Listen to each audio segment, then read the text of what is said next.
Hey guys and girls, this is Alish from gainmedialab.com. Welcome to my exciting world of live audio mixing. In this video, I talk to you about how I set up my matrices if I'm planning a front of house gig on a Behringer X32 console. But before I get into all that, make sure that you have subscribed to my channel and turned on notifications so that you don't miss any of the upcoming videos.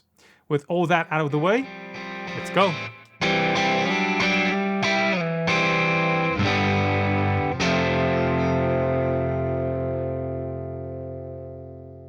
Anytime I start preparing a session file for a new show, I open up the console and do the top-down approach, meaning that I first deal with matrices and buses, effects, and anything that basically has to do with the output side of the console, and then focus on the inputs.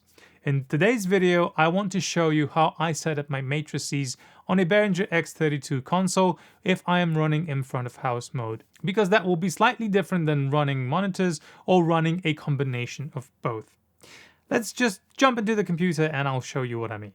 This is the offline software for the Behringer X32 console, and you've seen me use this for my practical demonstrations. I tend to use the software because this is the most popular console out there, and most of you guys will have at least some sort of experience with it.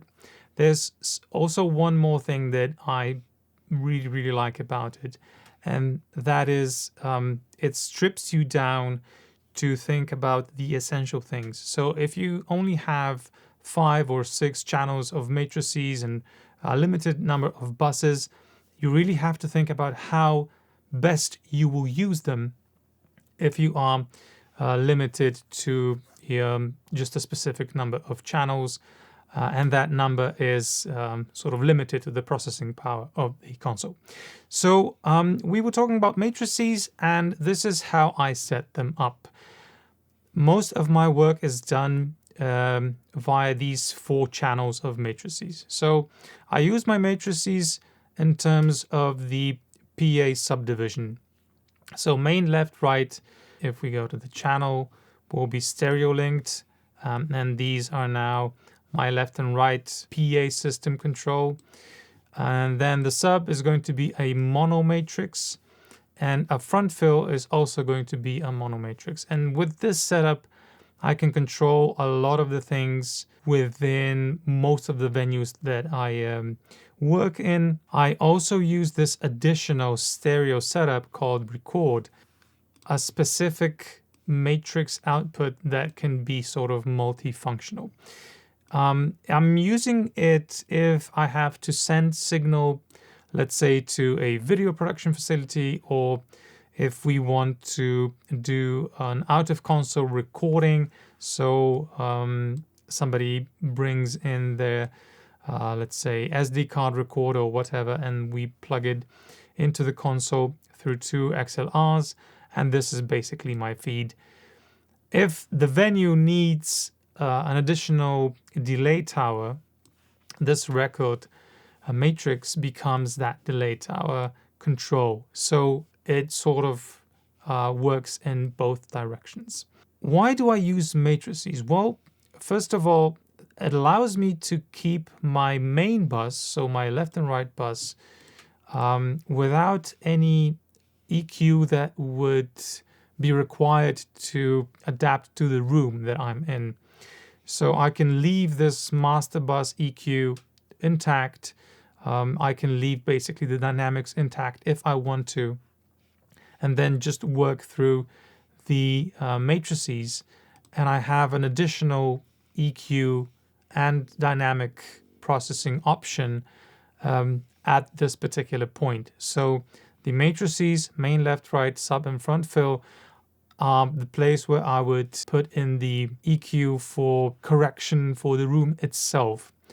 If I'm not using an external processor for the speakers or for the entire PA system, this gives me options to have some more control over what is going on in the room with the PA system.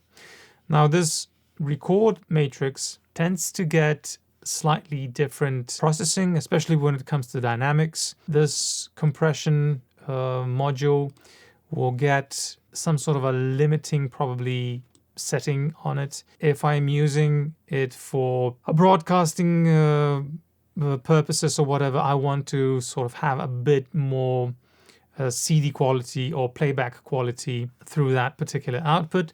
So I'm using the dynamics here.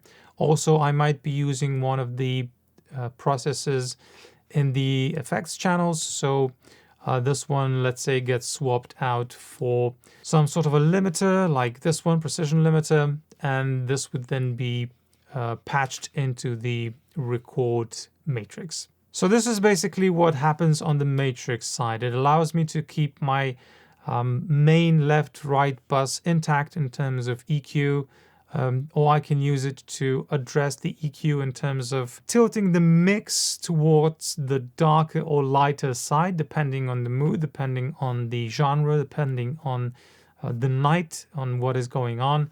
But the entire processing for the PA system and the room basically happens through these 4 matrices. Just an explanation, how do you basically feed the matrices from the left-right channel? You go to the left-right channel under sends, and then this is where you basically apply the levels that you will be sending from the your master bus to all of these matrices. And let's say also for the record matrix.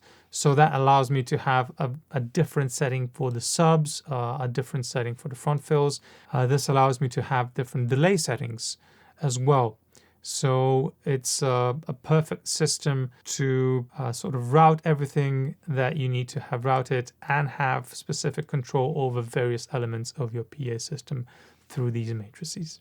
This was it for this video. Let me know in the comments below how you set up your matrices for your front of house mixing. And of course, if you like this video, hit the like button, share it with your friends, and subscribe to this channel. Visit gainmedialab.com for more audio deliciousness. And until next time, take care, mix great shows.